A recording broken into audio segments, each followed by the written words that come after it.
ամբողջ սփյուռքը հենց այդ ցեղասպանության հետևանքն է եւ ամբողջ արևմտյան Հայաստանը սփյուռքը հայերի հայրենիքն է,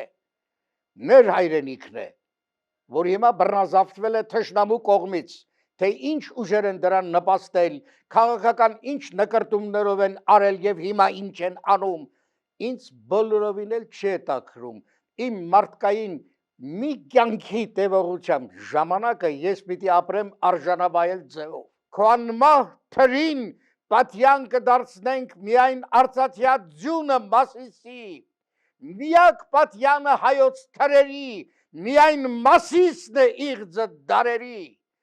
եւ Անդրանիկի մռնչան ոգին ծիածանաթև իր թուրն էր սրում գերված Մասիսի ժայռե շրթունքին, ինչպես արծիվն է որսի լեռներում, որսի դուրս գալով հույսով սրբաձեր ժայռերին սրում կտուցը իր կեր։ Այս ոգին է իմ մեջ ապրում, այս ոգին եմ ես փոխանցում սերունդներին։